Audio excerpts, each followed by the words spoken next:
Hey there, everybody. Thank you so much for hanging out with us. Aloha to you today, wherever you are in this beautiful July summer that we're experiencing.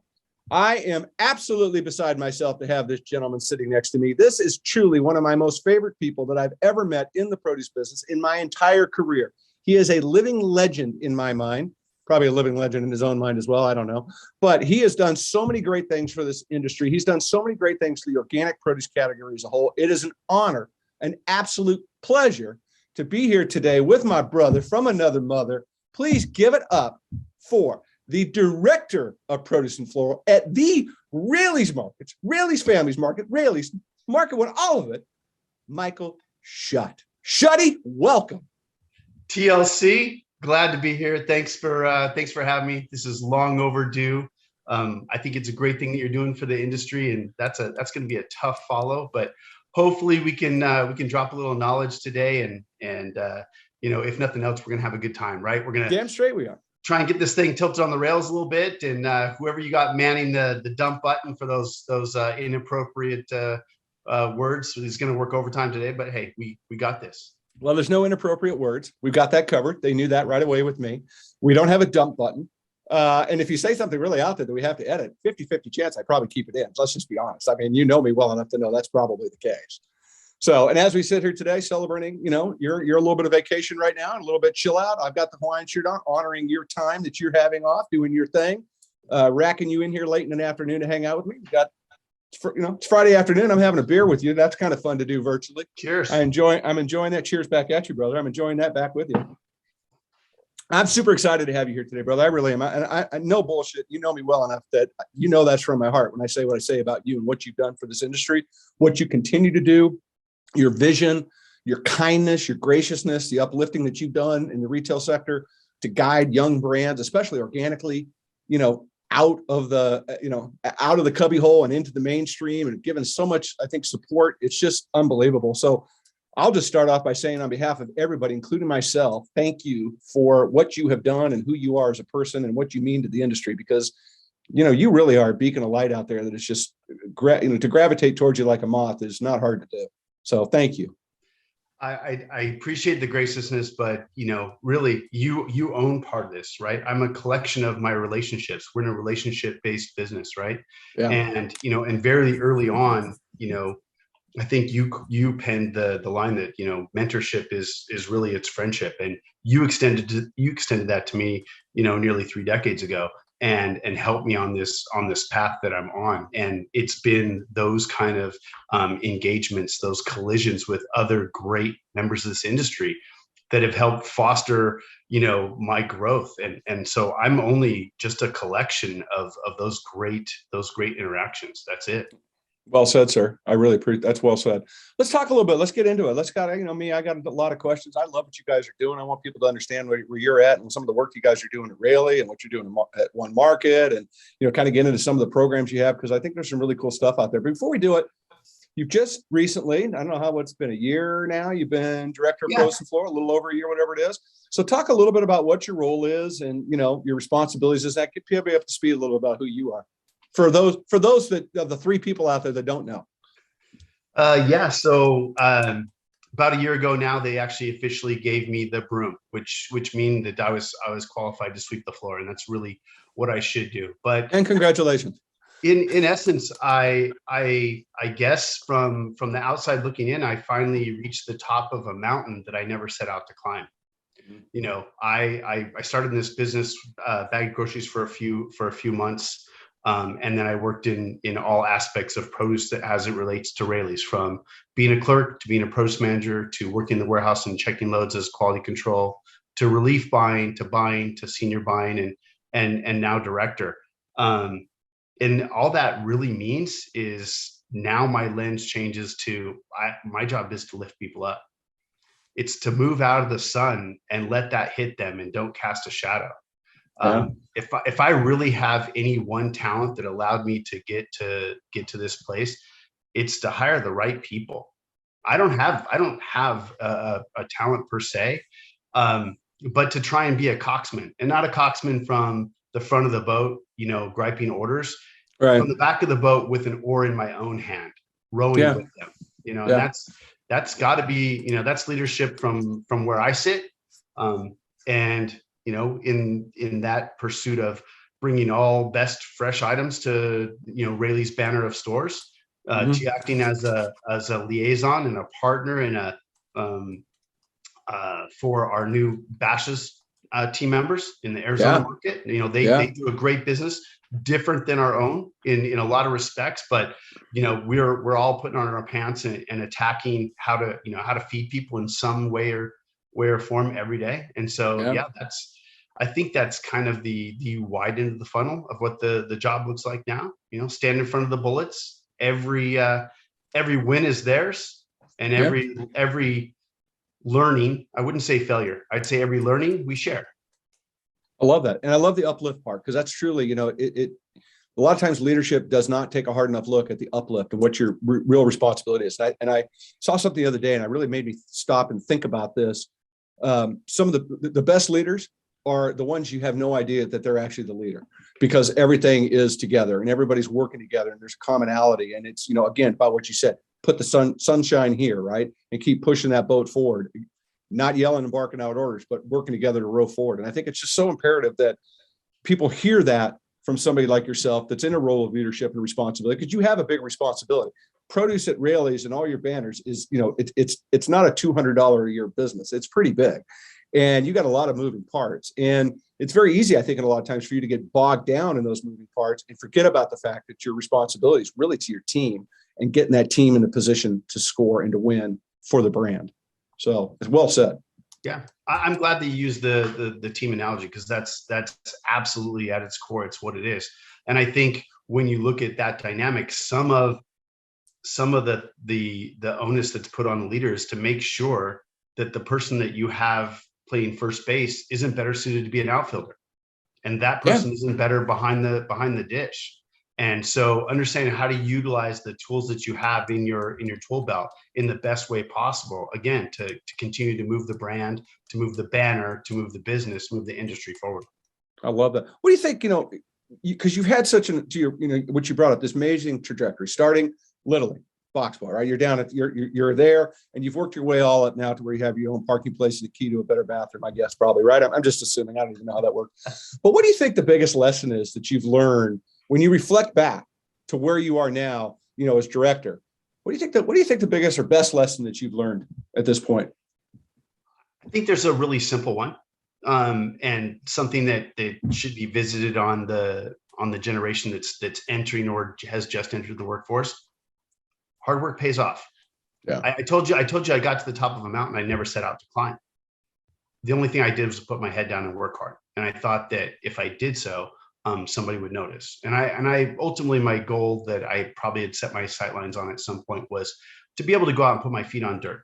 And I think that matters. And it still matters to me today, to put my feet on dirt and to talk with farmers and understand their plight, and to try and be a good steward of that relationship and bring those products to market. And if I'm doing a really good job, I'm finding a way to get more of that product to people that need that product, whether that's through the retail application or through other applications, food closets, all that. But it's on some grand scale, it's to feed people.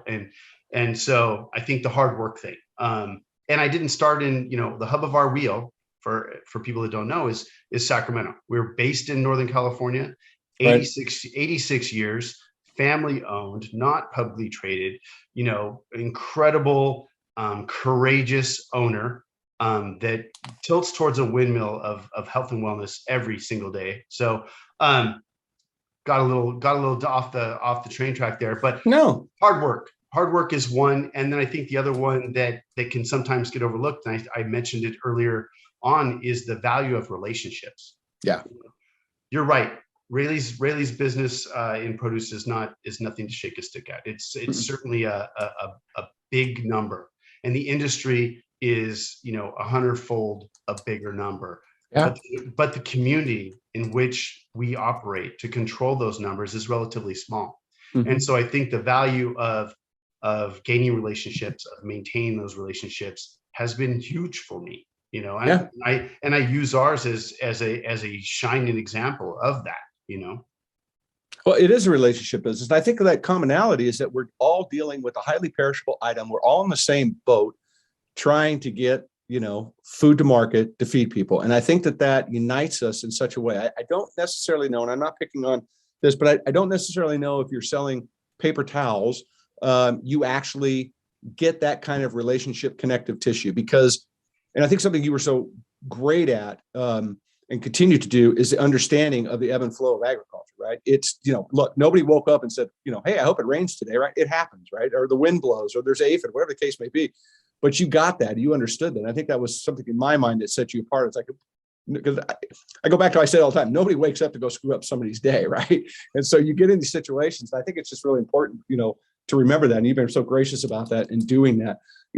Thinking about retail itself, where do you think it's heading today? Because it's a different world. I mean, it was a different world pre-pandemic.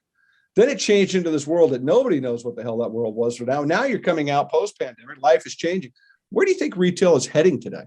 Thanks for joining the Todd-versation. And now, a word from our sponsor. Hi, I'm Abby Pryor, Chief Commercial Officer at Bright Farms. On behalf of all the Bright Farmers across our great country, thanks for listening to Todd-versations and Todd Bits.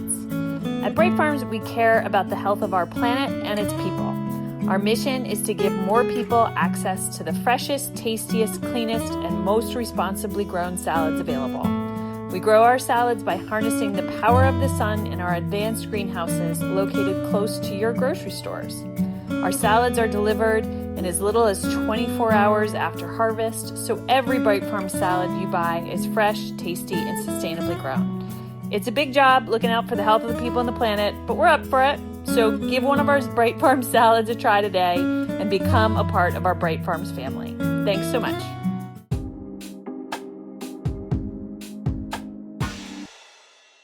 Well, you're gonna have to keep me on the track. So I'm gonna go back to the last thing you said about just that understanding. And I've used this analogy a little bit within the grocery world and within the four walls in which I operate. Just speaking to what you mentioned and trying to articulate the differences of produce, because you're trying to align it, and it doesn't align with Cheerios for sure, and it doesn't align with milk. And people say, well, meat's fresh. You're right, meat is fresh. But I will tell you that nothing happens with the meat market when the cow gets rained on. And if you happen to process too many cows, you can freeze them. Those are not things that are privy to our industry. We're a fresh industry, and we need to move that product. We need to move it to people that are going to be able to consume it. For sure, that's a responsibility that I think is huge.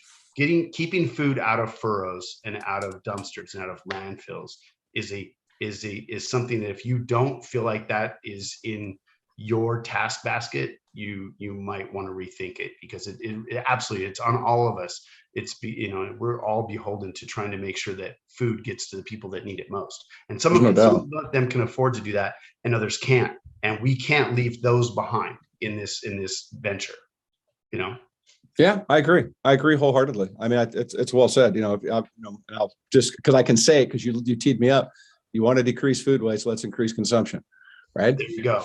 But you asked me a broader question. You asked me where I thought retail was heading. And I probably have a 150 push pins, and I'll try and distill it down to what I think. This is a great time. It's a great time because of what we have endured, right? In my opinion, this is a bit of a renaissance. People are intimate with their cooking occasions again. They just spent 2 years doing that. Everyone on your block is a master chef. Great. That's awesome, because they're cooking. And what I need as a grocer, I need people intimate with cooking. What our job is every day, and this is not particular to Raley's. This is the same plight. If I talk to Mill at Safeway, we're going to talk about this in the same manner. We battle less against each other than we do on how do we feed a family of four for $4.99 like Chili's or Applebee's. We need to keep the food dollar in the grocer's pocket, any grocer's pocket. But that's where we need to keep the food dollar, and I think that's the challenge. And so this pandemic has been that thing where grocery shopping is cool again. Whatever platform, whether you're pushing the cart through the store or you're clicking buttons online in your boxers at night, grocery shopping is cool again. Cooking is cool again. Eating at home and Taco Tuesday in the house, in the Linsky household, that's cool again. And that's wonderful for us. It really is, because you talk about getting consumption up. If we have a bigger captive audience that is caring about their own food prep again, well, we have a captive audience to introduce new things. We've had, couple this, let's hitch this same wagon to what's changed in people being, more inclined to, the beginning of the pandemic was a little indulgent. Might have hit the bottle a little bit much, might have hit the cake a little bit much, might have sat on the couch and wondered if the world was going to implode a little bit much. And as we kind of unwind from that, we're like, hey, we got to be a little bit more conscious about what we put in our body. And being a fresh department, hey, here I am. I'm here to help you with that. And so I think there's a byproduct of a lot of what we've endured is great for grocery and certainly for produce. We have a captive audience. We can now introduce new things. We're seeing the coolness of produce moving from side plate to center plate, cauliflower pizza crust and zucchini noodles. And hey, we are now not the supporting actor. We can be, we're the star of many cuisines, and that, for what I do, this is a great time, brother. Well, it really is. And I'm glad you went down this trail, because it's certainly something that I believe in, and something that I keep trying to point out and talk about. I think you did a great job of articulating it, is that this pandemic has given the produce department an amazing opportunity. Let's be fair. I mean, there's a lot of bad came out of this. There's no two ways about it. But there's something I look at. It's like, well, this is kind of positive. To your point, people are cooking at home. Produce is the only place in the grocery store, and really, in my opinion, where you can actually touch, feel, and smell your food. I don't imagine many people walk up to the meat department and say, hey, can I smell that ribeye? I don't see that happening. And so people get involved with it, and they did get involved. We saw the rise in the numbers, right? But one of the things that concerns me is the economy starts to go south, which it's doing, right? We're in this problematic mode right now. Consumption decreases. And so we've got to keep the pedal to the metal, from not only from the shipper side of the business by, putting energy into, let's keep talking about eating more tomatoes, and, first and foremost, because that wins the day for everybody and for yourself as a grower. But we've got to keep it up at the retail level too, keeping people engaged with healthy eating and what's going on. I mean, I think it's super, super important. And I'm going to say what I say, and I'm going to come back to a question that you brought up a little bit about clicking online. And one of the things I find interesting, throw the thought process out there with this question, is that when you buy online, you're buying paper towels or you're buying a gallon of milk, right? It's relatively impersonal, let's be honest. But when you buy online and you're buying produce, that's an area that, to me, it just seems like, God, do I really want somebody going and find those 3 tomatoes that I want, right? Are they going to get the right ones? And that's something about the online platform that's like, God, how do we uplift that? How do we make sure that it's the perfect 3 tomatoes that are going to that person online like they would pick? So I want to throw it out to you. How do you feel like, do you think the online thing, when it comes to produce, speaks to what I kind of framed up earlier, and that drives in that interaction, no interaction thing to the consumer? Do you think that's uplifts it, or is a challenge? The big question. I think that 26-ish months ago, me, you, and probably every other 10 guys we threw a rock at were the exact same thing. I'm not letting somebody pick out the marbling in my ribeye. Yeah. I'm not letting somebody else choose my ripeness of avocado. And then the pandemic came, and it forced engagement. It demanded engagement. People couldn't go out of the house. There was that fear. And I will tell you all day, every day, that Raley's serves customers every single day. 364-ish days of the year, we serve customers. We know how to serve customers. If we can't lean in from a brick and mortar position and serve the online business and replicate that store experience, certainly a warehouse can't do it. Yeah. So it comes with developing that relationship and making sure that you have a tether to the customer, right? And that comes from paying attention. That comes from training that happens upstream, so that you're reaching out, and I'm going to send you a note and say, hey, Todd, I noticed, every time Elysian space dust is on sale, you put one in the basket. It's not on your order. Would you like me to add one? Just anecdotally, not that you like space dust or anything. No, I don't. No. Those are the game changers. Those are the differences. Those are the pivots. I don't know that everybody can deliver on that. But again, we're also working in a live store environment to make these selections. So, we can do all of those things extremely well and replicate to the best of our ability what the customer would do, in store.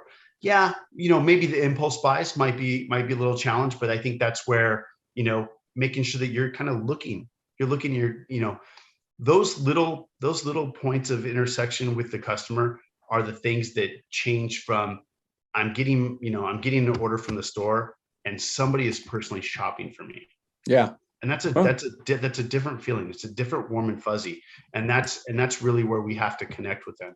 And once you do that, and I may have told you this story offline, online, but it's probably my best, my most clear story of how you really gain and win in online business as a brick and mortar retailer. I have a vendor who sent me a note and said, "Hey, we always shop online." And this was before we were doing last mile. This was just right. Click and collect, which was our early adoption, right? Hey, order it online, come to the store, pick it up in the parking lot, save you the pushing the cart through the store. And he sent me a note and he said, "Hey, my wife got the order last night from Raley's, and there was a note from the shopper, and they had put some Newman's Own pink lemonade in the order for free. And the note said, hey, Mrs. Arbini, I know that I saw your purchase hierarchy and I know you like a lot of, natural and better for you items. This is one of my favorite items. I just thought I'd put it on your order and see what you think at no charge, John." The husband said, "My wife is never going to shop anywhere else." Yeah. Right. Because she feels that she has that connection, that somebody understands what she wants in that basket, whether it's those 3 tomatoes that you cited earlier in the conversation. Yeah. Or what? Somebody's paying attention that it's not just a box is a box is a box, but they see a theme. I'm trying to eat a little bit better. Maybe I have a couple indulgent things, but somebody's paying attention. That's where brick and mortar retail wins in this equation.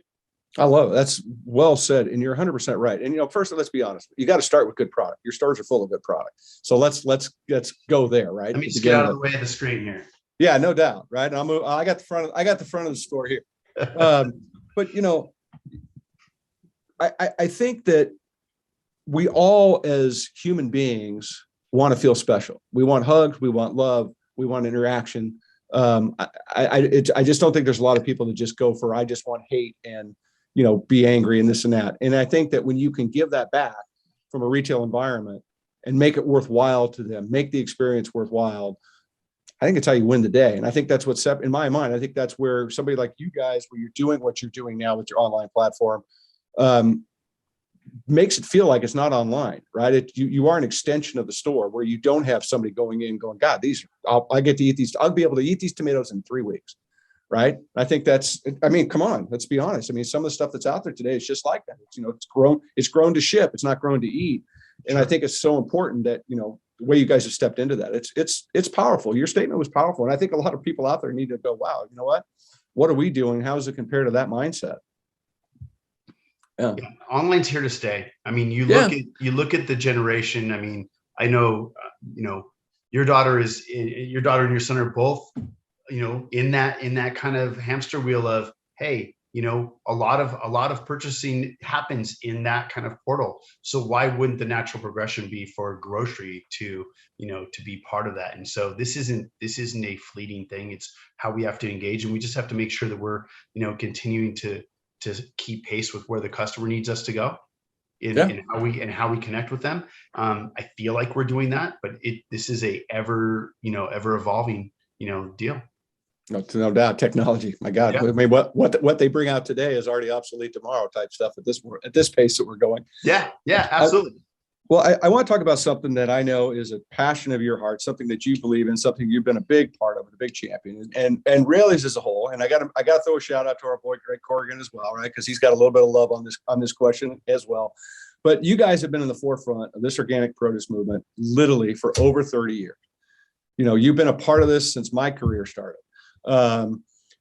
You specifically have been an absolutely true champion of that effort. You have given young brands the time of conversation, an opportunity, a shot, guidance, the whole 9 yards. And so as I said in the opening, obviously a huge thank you to you for that. But specifically, when you look back at the trajectory of the organics, because I mean, you started in the deal, and people were begging, everybody thought the apple had a worm and you couldn't get shelf space and you would get it on the corner and all these other things.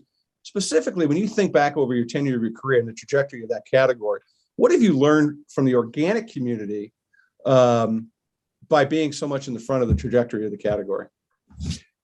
Well, the best word out of that whole tee up was community.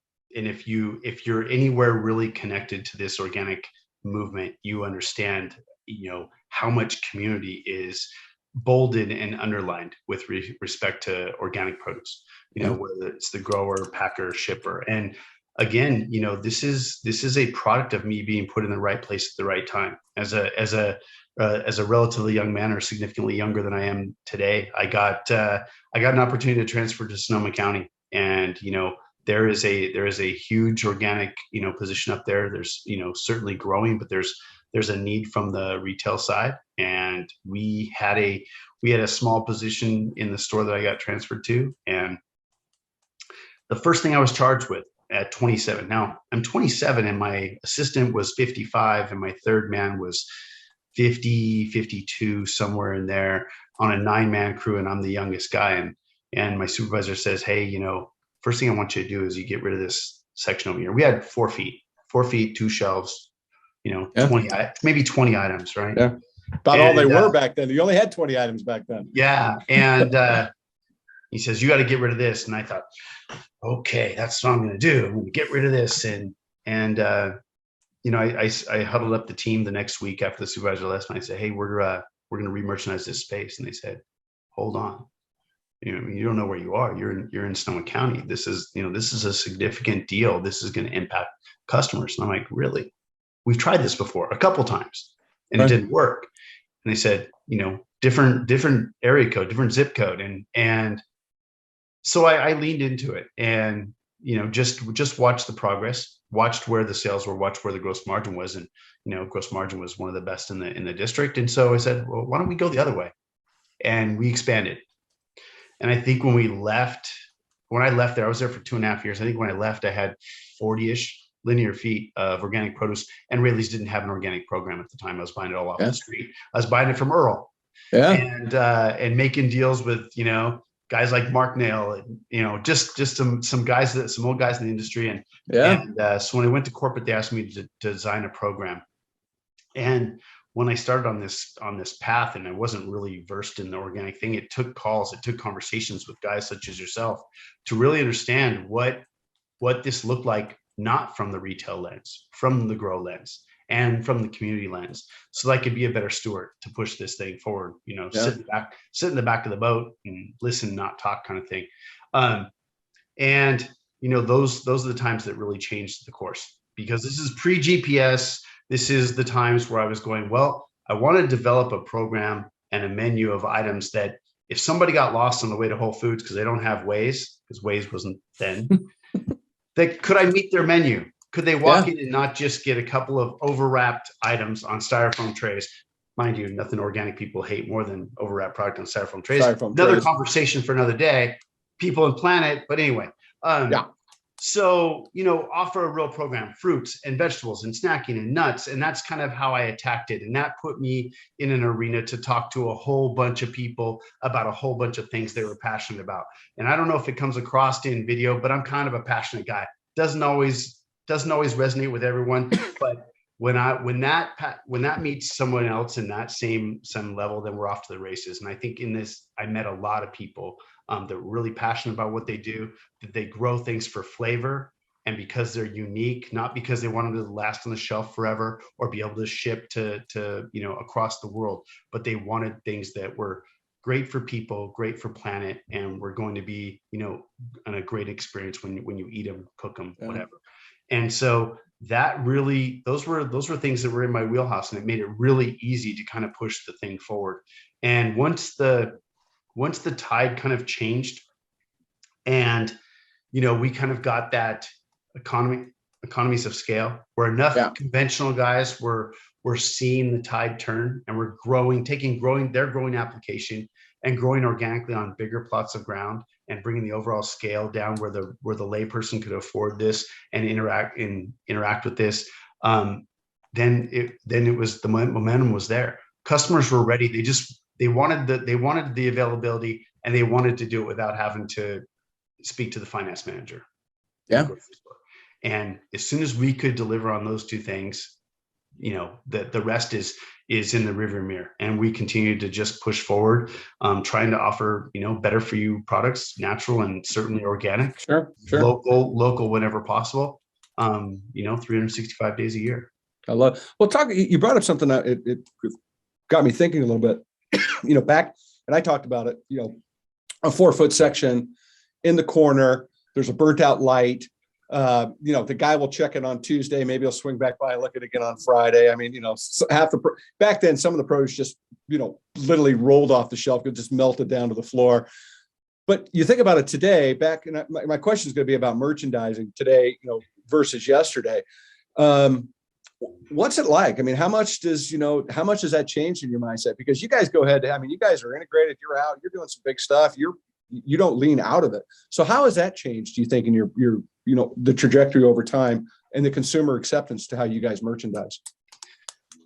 Well, I think we've moved away from that, burned out light bulb back corner. Yeah, for sure. Yeah. If you look over my shoulder, and you can see that now the front intersection with the customer in most departments within Raley's, Bel Air, and Nob Hill Foods is going to have an organic presence. We're going to merchandise towards seasonality. That's always going to go part and parcel. Sure. Right. We want people eating seasonally. We want them to have the best experience and the best application, but organic has to be something that we're speaking to them early as they enter into the department. And so we're merchandising accordingly. Yeah. And I think making a destination, making a presence so that we can know for the shopper that is looking for that particular experience. Hey, here it is. This is we've rolled out the red carpet for you, and here's our offerings today. And I will challenge any mainstream. You just go ahead and drop the gauntlet on here, but I'll challenge any mainstream marketer in our trade area. And I mean mainstream. I'm calling out the Mills, the Safeways of the world, that we will have a as good or better offering in organic produce than anybody else in that sector. Well, and to be fair to your point, you've raised the bar, right? It's not like you guys have been slouches. So you can't, customers have an expectation that, which is why you've been so successful. You've raised the bar. You've raised the bar in the growing community. Therefore, you've raised the bar on the retail community as well. And I think that's really reflective upon your success. And to your point, you walk in the store, what your position is. We were organic before organic was cool. Yeah, no doubt. I mean, before most people could spell it, believe me. Yeah. I mean, I can't tell you in my career how many times I had to explain what the frick a kabocha squash was because nobody understood it. So I'm with you on that. I want to switch gears here because you guys are doing some, you guys have gone off on obviously you brought bashes into the family, but you've also gone off and flipped the switch on a new project that's just kind of getting its wings under it now. It's been rolling for a bit. And one of the things I love about the one market concept is your tagline. No fake stuff, just good stuff. So can you explain a little bit about what the model is? Because they're pretty cool stores. I got plenty to unload or unpack about one market, but just to set the table, if you will, if I can figure out how to get into my phone. But everybody wants to understand what that, kind of what that is. So you mentioned something earlier, or we talked about it at another time, but about kind of the, what Raley's shelf guide program looks like. Yeah. And so one of the shelf guides that we have, and we can touch on this later if you want, or if we have time, if we don't run 4 hours over on this, but shelf guide is a program that, really outlines at shelf for the customer that's looking for certain things to fit their dietary needs. And this may be if they're looking for something, or sometimes it can just be attributes that are on the brands that they buy every day that they may not have known. I didn't know that this thing I'm buying is already nutrient dense. I feel even better about this purchase than I did, before I was doing it. But one of the shelf guide icons is clean label. And let me put my old man glasses on, and I just want to give you a little bit about what clean label means at Raley's. Yeah, so please. This icon means that the product excludes questionable ingredients. Questionable ingredients, like, I'd be a questionable character in this scenario. I was going to say that, but I'm letting you roll. Following the same standards that we use our Raley's Purely Made line of products. We've identified items that do not contain artificial colors, artificial preservatives, artificial flavors, artificial sweeteners, artificial emulsifiers, thickeners, dough conditioners, maturing agents. I need that. Yeah. Bleaching, antibiotics, or hormones. So that was in response to you asking me about one market. Yeah.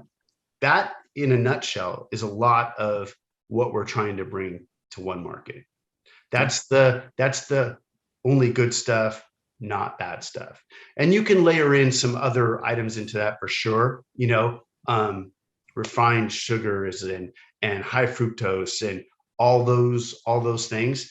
What one market means, and it's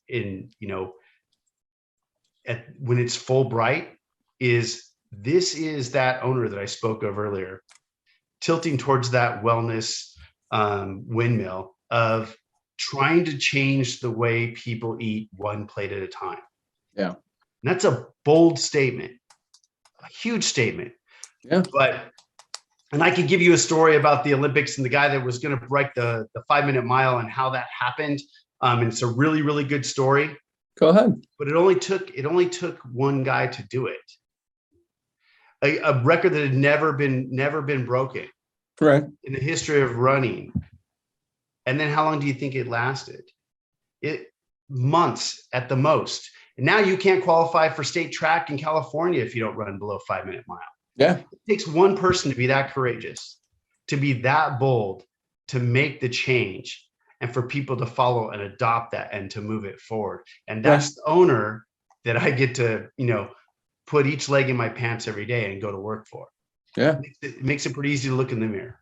No, for sure. Well, what I love about what you said and what I dig about the one market stores is that for me, and what I believe in is that, for us to better this planet, better our health, better a whole lot of things, feed, people better food, is that we've got to educate people on what that actually means. And so you've done that with these stores. You're giving people an opportunity to come in, learn more, understand more. And your shelf guided system is really, really impressive, which I'm going to ask you a follow-up question on that as well. But I think that's really something that concept to me, what spoke to me, in looking at it. It's like, wow, this is a place to come. If you have questions and you want to make a decision about changing your life, this is a place to walk in and go, hey, can you help me please? And they're like, sure. What do you eat? Boom. Let's talk about it. So it's really cool. How's it doing, by the way? I know you guys are opening up. I mean, you guys are, it's not slowing down. It's not slowing down. So, we had kind of a little bit of an incubator with a small project in kind of urban Sacramento, which is bold because Sacramento and urban don't generally run into the same sentence. And once we kind of got some learnings from that, we decided to really go push down the path of one market and extending the brand or adding a banner to the brand. And we opened Truckee last year in the midst of a pandemic. Yeah. In an area that, was not densely populated. We decided to bring this brand full bright, and it's been so well received. Extremely, extremely successful in that it's a very unique and highly curated shopping experience. Mm-hmm. It's going to lean in with both feet and on better for you products, and it's always a courageous endeavor because to intersect people on that wellness journey, it's a very intimate dance, and you want to make sure that you're never going to outpace where your customer is on that arc.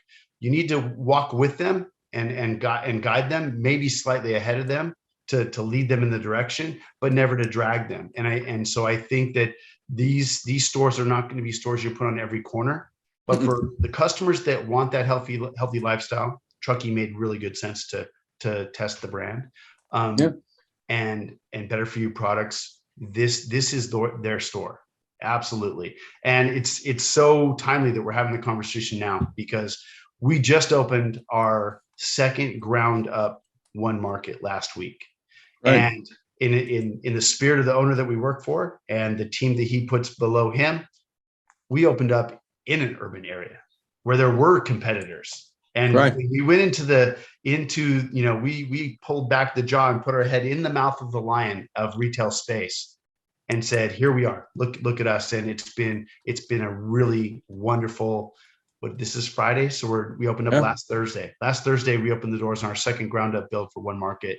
And it's been outstanding. It really has. It's surprising just how many people are out there are on this journey of looking for items that are better, that want to know more about that, that intimate food event that they're creating and putting better things into that, that are understanding the food as medicine. You talked about I didn't circle back to it, but you mentioned something earlier that I wanted to make sure that I didn't leave on the table. And we talked about economy and how that can impact usage. And I think that, there's a couple different ways to skin that. One is certainly, how do you truncate your spending first? Is it, your Taco Tuesday out and now you're cooking in? So maybe we're less impacted. Hopefully we're less impacted. Or how do you look at your spend globally? Do you want to eat better now so that your healthcare costs are lower later? Correct. It's really kind of right pocket, left pocket. And so, when you pull all those things into the equation, I don't know how much disruption we're going to feel in the economies of things for the people that think in those terms. Well, what I love is you give people a chance to educate themselves about food, because, food is an organic category, especially, it's a morals and values decision in a lot of ways, right? And it comes down to, I want to be better. I want to learn how to eat better. I want to do stuff. But the fact that you create a environment like these stores are to uplift and to help change that narrative, because to your point, food is medicine. It can hurt us and it can help us in a lot of ways. And I think that having a store like those where you can come in and help educate people about making choices, and the next generation that's coming to make better choices, ultimately serves our planet. It serves our health system. It serves our communities. And, it's great to be uplifting these young brands that are, and brands, not young all necessarily, but these brands that are out there doing some really heavy lifting right now to make positive changes to this planet. There's, it's wonderful to see. Absolutely. It's wonderful to see. Yeah. I know that something that I'm a big fan of, and I know that you are as well, is promoting and talking to kids about how to eat better, get more fruits and vegetables. I said it earlier, the easiest way to kind of eliminate food waste is to increase consumption. And the way we do that is by talking to consumers about the why behind that statement. And one of the areas that you guys do, and I think is so well done, and I hope people out there go, God, why am I not doing this? Is your fruit program that you do for kids, and that you get children involved in the thought process of produce. So share a little bit about what that program is, how it works, the reason for it, and all that, because I just think it's super cool. So the Free Fruit for Kids program was really just fits part and parcel with the brand, right? Me personally, or me selfishly, it's early adoption, right? It's getting kids to understand that they're going to get all those natural sugars from eating fruit, and how that develops a craving, right? So I want kids eating produce, starting whenever they can.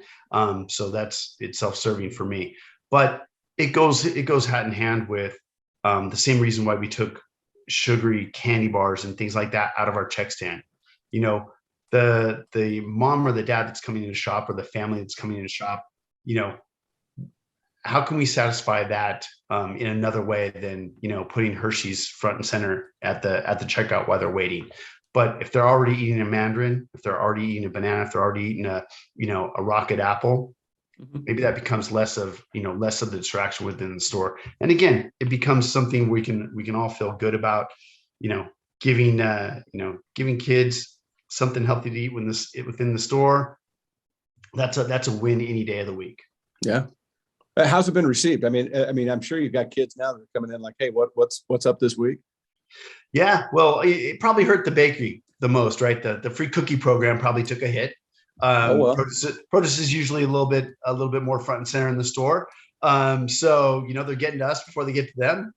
Win in my book, I'll take that. But it's something that we have an outpost in every store. We rotate through the items, and again, this is really trying to set the stage for all those engagements at home. Today it's a mandarin, it's an apple, it's a banana, it's something simple. And is that going to make the kiwi and the dragon fruit and those conversations, or those trials that much easier down the road? Absolutely. I believe so. Yeah, well, and I'll quote our friend Corey Martin, who, eloquently talked about, my daughter loves dragon fruit, and, yes, it's expensive, but if that's what she wants to eat, I've got to find a way to put it in the cart to keep her engaged. If that's the produce they want, and you want to make those positive changes, you got to find a way. And I think that there's so many varieties in the grocery store that as a parent, maybe it's not dragon fruit, but to your point, is it a mandarin? Is it a banana? Is it a cherry? Is it something? Is it a grape right now, or a peach? Engage your kids down that trajectory. And, if you put the energy in, I believe they'll continue to make those good choices that you put in front of them. And I applaud you guys for doing it. I hope every retail in this country gets behind educating kids about fruits and vegetables, again, because you want to increase, you want to get rid of food waste. You want to talk about all these heavy duty issues. Let's work on increasing consumption first and foremost. Where does it take us, right? How great would it be not to have a pharmacy in a grocery store because we're eating more fruits and vegetables, right? Yeah. And it flips the paradigm upside down. I mean, if we think about it, I mentioned check stands of old, right? Yeah. And the usually those things that are easy to grab and go are the low nutrient value, high caloric value items, right? Yeah. Fresh produce does that upside down, right? Nutrient dense, low caloric value, better for you. This is what we should be doing. It goes back to, early on in our conversation, talking about stewardship, talking about getting more product, to more people that need it. Well, if we're not training our kids to eat healthy, shame on us. And I think that, we have a role in that as retailers, as grocers. We could put, Yoo-hoo and ho-hos at the front door right as customers walk in, and that would be irresponsible. I think this is the the responsibility that we take, and certainly with a company like Raley's that leans in on health and wellness, this is what we should be doing. Absolutely. I agree. And I think again, commend you guys for doing it. I think it's super, super important. Switch gears a little bit. We talk about food waste, and there's a lot of things being done in this world now. There's a lot of great companies, that are doing some big things when it comes to food waste. There's big things that they're coming with, whether it's CEA, emerging ag technologies, whatever it is. So talk a little bit about ag tech, and I'll use this as a big word, whether it's greenhouse, indoor, all that kind of stuff. But, are you moving towards any kind of new technologies along the lines? And again, maybe it's a food waste platform, maybe it's some different things. Are you paying a lot of attention to what's going on in that space? Thanks for joining the Todd-versation. And now, a word from our sponsor. Hi, I'm Abby Pryor, Chief Commercial Officer at Bright Farms. On behalf of all the Bright Farmers across our great country, thanks for listening to Todd-versations and Todd Bits. At Bright Farms, we care about the health of our planet and its people. Our mission is to give more people access to the freshest, tastiest, cleanest, and most responsibly grown salads available. We grow our salads by harnessing the power of the sun in our advanced greenhouses located close to your grocery stores. Our salads are delivered in as little as 24 hours after harvest, so every Bright Farm salad you buy is fresh, tasty, and sustainably grown. It's a big job looking out for the health of the people on the planet, but we're up for it. So give one of our Bright Farm salads a try today and become a part of our Bright Farms family. Thanks so much.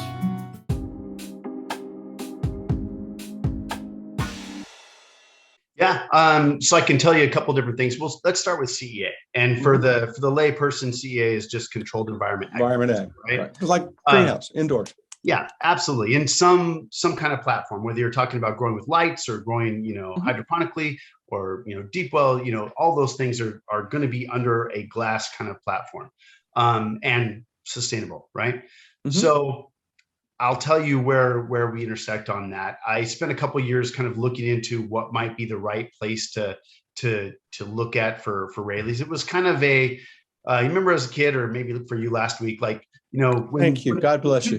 Two people are spinning the jump rope, and you're kind of gauging, like, where do I jump in without tripping and falling? I double dutched. I'm not going to lie. I didn't do a single rope. I was past that very early age. I was double dutch with my chucks. I had high top chucks. Got to protect the ankles. No, total double dutch. There you go. So it was really some time of looking at that and where was the right place to intersect. And I'll tell you, I had a speaking engagement at UC Davis a couple of years ago, and I met a gentleman there, a really bright guy named Viraj Puri. And Viraj is the co-CEO of Gotham Greens, a company from back east, who does some some greenhouse application. and does a good business back there. And for the East Coast, it makes a lot of sense, right? We know where things are grown. They're grown out here. They're grown 75 to 115 miles from my DC. I'm fortunate. I'm a retailer. It's the top end of the most fertile growing ground in this country. So it makes the CEA conversation a little bit different with me than it does for, Boston, Chicago, New York. Sure. But, in this engagement, he talked to me about the platform, and I thought it was really cool. Didn't see an intersection point for Raley's, but I thought it was really cool. But we kept the lines of communication open, and, probably another year down the road, he reaches out to me and says, hey, you know what? I'm building a greenhouse in Denver. And I was like, awesome. Good for you. I still have Salinas. And it was probably another year after that. We met up. We were invited to another panel. I think something else hosted by UC Davis. And he pulls me aside. He says, hey, I'm getting a grant or a land grant from UC Davis or whatever they have a partnership of way. And I'm gonna put a greenhouse in Davis. And at that moment, and I mentioned to you about how I'm kind of passionate, and that doesn't always resonate with everybody, but game recognizes game. Yeah. So when this guy tells me I'm going to go into the teeth of production, I'm going to put my greenhouse and stake a claim 115 miles from the most fertile growing land in the country, because I believe my model is that sound, I was kind of like, you know what, this is kind of my guy. This is my guy. This is someone who I believe is passionate about his business, that he will move it forward. And so when he got some stakes in the ground in the Davis facility, we kind of shook hands and said, you know what, we're going to do this in some form or fashion. We're going to do this. It gave me a cheap ticket to kind of peek under the curtain of CEA. Sure. Do I think that Salinas is going away today? No. Tomorrow, probably not. Our kids will still enjoy product grown there, but we know that open ground farming in the Salinas Valley is not sustainable long term. Right. You can put a year on long term, but it's not sustainable long term. And so we need to look at, we populate too many people on this planet. We're not going to have enough fertile growing ground to be able to feed them. And so we have to be able to produce things in a more efficient manner using less resources that are diminishing as well. We all know how much rainwater there is in California, right? How much rainwater there isn't in California. And so, so we've entered into an alignment with Gotham Greens to offer their products in store. Not because I think, it's the next best thing, but because I believe in what they're doing. I think the product speaks for itself, but what they're doing is kind of the value add in how they're able to get that product to market. And, the freshness piece that we talk about going east, their production facility to my distribution facility is less than 20 miles. I don't have production like that that's fresher. I don't have anything that's more hyper local than my relationship with Raj and Gotham Greens. Yeah, well, no, and look, I say this all the time. It's a positive cost of food to invest in. To your point, we're going to have to make changes. We know we're going to have to make changes. We're going to have to, look, these guys are doing stuff in the Middle East. You can't grow lettuce in the Middle East. I've been there, right? It's a touch warm a lot of the time, right? And so it makes sense to bring food where food's needed. And to your point, in California, Salinas is not going to go away. Dirt farming is not going to go away. It's not. It ain't going to happen. So let's just clear the air on that. You're not going to replace everything by putting in a greenhouse. That ain't going to happen either.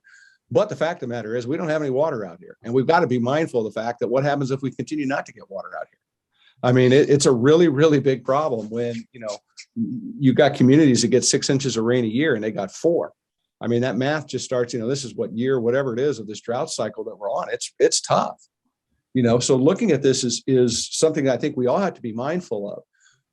When you're dealing with CEA and you're dealing with this stuff, how do you merchandise? Are you looking at merchandising any different? Are you putting it in just straight into the stores, into your sets, and it lives side by side with everything else?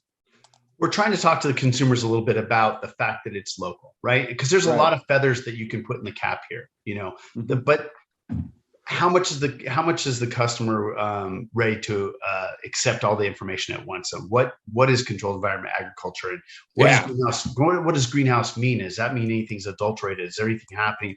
So I think when you start to talk to them about, hey, because every day, all day, what my go-to-market is I'm going to try and sell you a great experience at a fair price. That's what I'm going to try and do every day when I get up. and lace up my shoes. And that's not going to be for a cheap price. That's going to be for a fair price for the experience.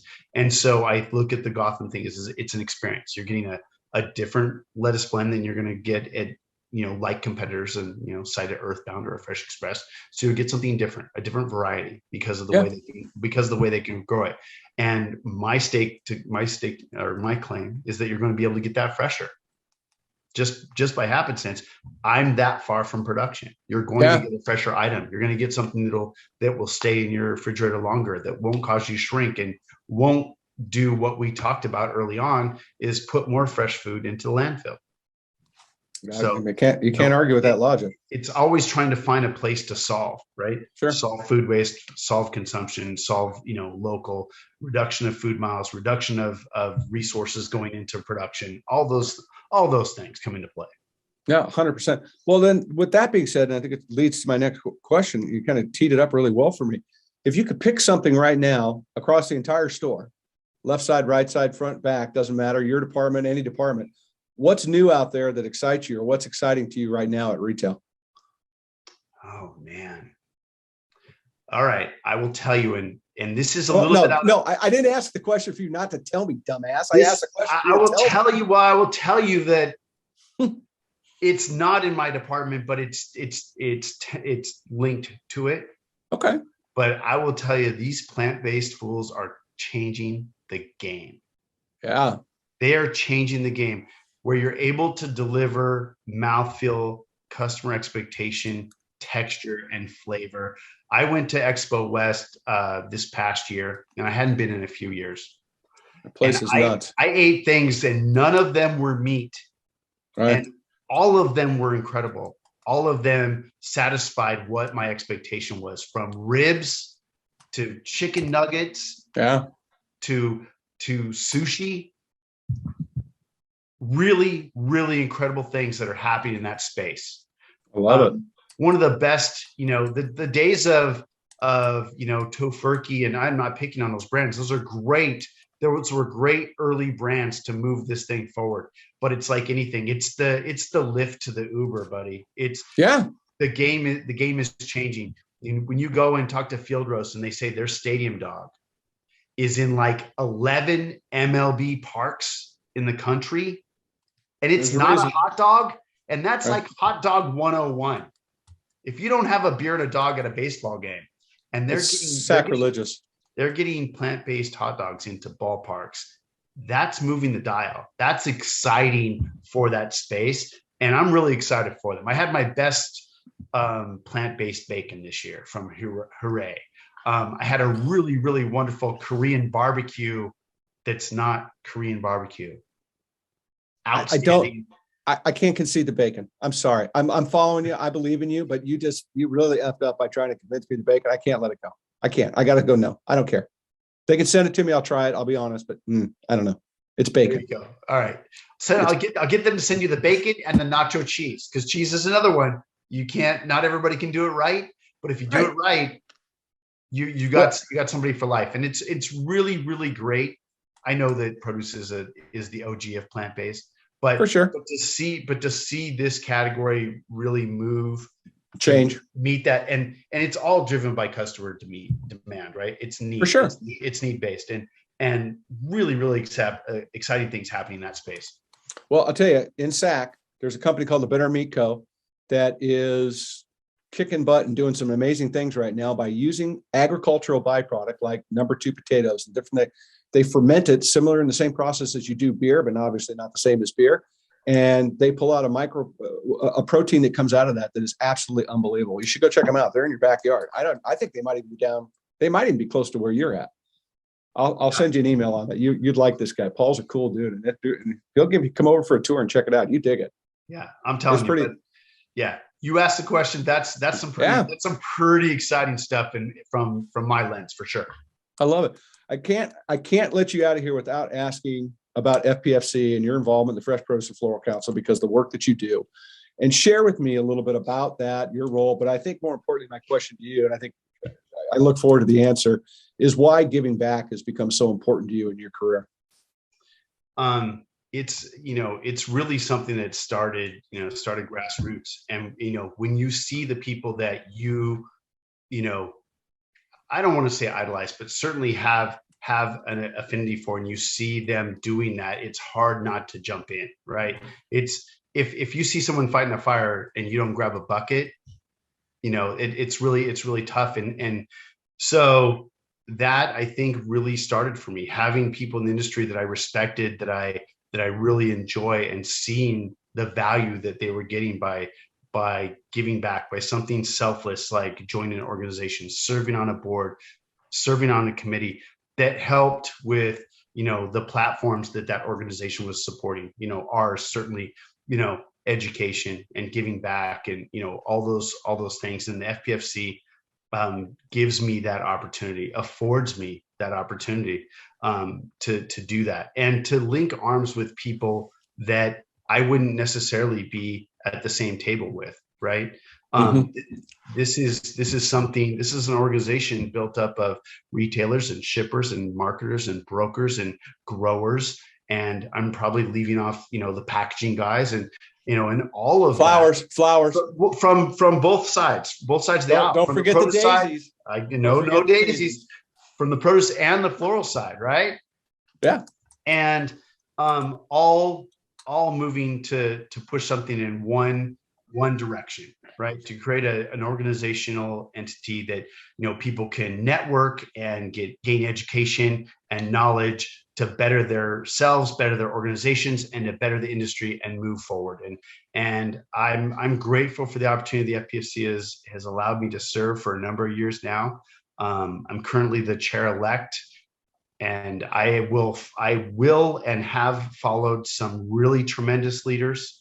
I had my hand on Corey's back, pushing her forward, because I thought she was right to move into that position, and she's been outstanding. I think the world of her, and the leaders that came before that laid the groundwork for, the path I'm going to get to walk on. I'm absolutely grateful. And even the things it gave me as a leader, we're part of a bigger organization, a bigger membership, and we're fiduciaries. We're not a profit generating machine in it. We're dealing with membership money. And so being responsible to that, and making sure that we bring back value to the membership, and always making sure that we're checking in with the membership for what value looks like today. Because value to you and I might have been one thing, but industry's changing, and that turn, the value statement that we have to present can absolutely look different. And so always staying tethered to that, outstanding. Yeah, it's a great organization. And in fact, right after our broadcast airs, we're going to be working with the City of Hope, talking with them a little bit about what produce is doing, and what retail's doing, and the food circle's doing to uplift and to drive. It's a fantastic episode. It's a really great broadcast, and people are going to be blown away by it, as I think they will be blown away by you, sir, in this episode. So tell me, as we wrap up a little bit, what's anything new and exciting for 2022? Anything you want to drop? Any gossip? Anything you want to bring up? Giants suck. What else you want to talk about? I said that out loud. I said the Giants suck out loud. Oh, I'm sorry. Did I hurt your feelings by saying that? I think that might end up getting dumped. I don't know. No, that's not going to get dumped. That's I promise you. That is not going to get dumped. We're gonna trade paint just like last year, all the way down to the end, which is a really wonderful year. Gossip, no. I'm happy as a clam to be able to serve both industry organization and certainly a company that I believe in. When you get to feed people, and you get up every day with that being the mantra that you march to, it makes it really easy to look in the mirror in the morning, because you know that you don't have to compromise any amount of yourself to do that job. And I have I've been given that opportunity for 36 years for this company, and I'm eternally grateful. My best relationships have come out of this job. I'll include you in that, I guess. I'll pay you back. I wasn't a person that sought education within the four walls of institution, but I've spent the last 3 decades learning this industry and learning this craft, and it's been a great ride. I hope I have as much in front of me as I do behind me. It's an outstanding. There's things that will make sure that what we do is never dull, and one of them is Mother Nature. That's for sure. You're never going to figure that out. She has the mic drop moment on what we do, and that means that it will never be dull. Never be dull is what I strive for every day. I say it all the time. You either work with her or you work against her, and you're not going to win the latter, right? I mean, it's just not going to work. I don't care how hard you think you're going to try. It ain't going to work. And that still has her whatever an O, right? Yeah, she's undefeated. She is absolutely undefeated, and she's going to continue to be undefeated long into the future. There's no two ways about it. And I think that we've got to come alongside with her. To your point, a lot of things what you said earlier, you got to come alongside with her. We got to uplift her. We got to help her. We got to make sure we're listening. We got to make sure we're doing the right things as a community of citizens on this planet. This little tiny rock in the middle of a gazillion of infinite amount of space. We all got to do a little better to uplift each other, get good food out there, make good decisions, provide people with opportunities to empower themselves to make better choices. And I think you guys have done that brilliantly, all through the history of what Raley's is about. So again, I throw a big thank you to that. And thank you to you guys for who you are, because you raised the bar. And I hope that anybody has an opportunity to get into one of your stores, whether it's in Sac or get down there, whatever it might be, walk in and check them out. They're worth looking at. They're a retailer that you can emulate and feel good about for sure. Appreciate that. Yeah. Yeah. It's my pleasure. Well, brother, I got to tell you, I am, I'm a huge fan. I'm a fanboy of yours, and you've meant a lot to me over my career, your guidance, your friendship, hanging out with me, coming on the broadcast, being a part of the team here. And, your emails are epic when they pop in, and, I just appreciate you. I appreciate you hanging out with me, and thank you for being here today. I appreciate the time. It's always good to see you. This has afforded us to get to see each other, more than just email, get to see each other face to face and chat a little bit. And, hopefully something resonates with the people that get to see this. I know your broadcasts are getting to a lot of different people, and that's awesome for you. And really what it is it's awesome for the industry. I'm happy to see you excel, but I never thought any different. I knew that you would. I know who you are, but what your platform has afforded for this industry has been outstanding. It's been something that hasn't lived before, and everything after you will be a follower. Oh, brother, that touches me deeply. I appreciate you saying that. Now, we're very proud of what we're doing. I think we're doing it for the right reasons, because we recognize the need to uplift and elevate and keep conversations in the forefront and help people change and make a difference. And, if there's something I can reflect back on my tenure, when nobody gave a shit about what I had to sell, because nobody could, it didn't matter. It didn't matter back then. Nobody gave a shit. Let's be truthful. Right. But to be able to go through that experience and open up the runway and the pathway that we kind of walk today with my peer group, it's great to be able to use this platform to give back, to uplift, because I know what it was like not to be uplifted during that time, and what it felt like to sit on hold for 45 minutes and just have them say, no, I don't need anything. So I know that it's important that we do it, and that's why we do what we do. And we're so proud of what we put out every week, and having folks like you come on and share from the heart, it's pretty meaningful. So again, thanks for hanging, brother. And thanks for saying what you said. I really do appreciate it. Absolutely. Happy Friday. Lace up the chucks, go do some double Dutch. Yeah, dude, I'm all about it. I'm in a double Dutch competition tomorrow. I'm going to go get the Theragun out right now, and I'm going to get a little gold bond. I don't need that till tomorrow. A little tiger bomb, get the muscles loose, and we'll see where it takes us. I love it. Thanks for the time, Todd. Thank you, brother. Hey, everybody. Thanks so much for hanging out with us. If you know who this gentleman is, you know, and if you don't know, you do now. Schutt is an amazing individual. He's a great person. I love him to death. Find him at a trade show, see him somewhere, meet him, shake his hand, tell him thank you for his time today. Go check out their stories. He's worthwhile. We appreciate you listening. Check us out on social media. Like I always say, we hang out there. Why? Because that's where the cool kids are, and that's where we are. Thanks for listening. Thanks for being a part of it. Remember, go inspire somebody today. It's really important. A simple hello is a source of inspiration, and we need more of that on our planet. We need it every day. So do your part and tell somebody you love them today. Send a text, pick up the phone, do something special for somebody. It'll empower your day. Thank you very much for being here, and we'll see you soon. Take care.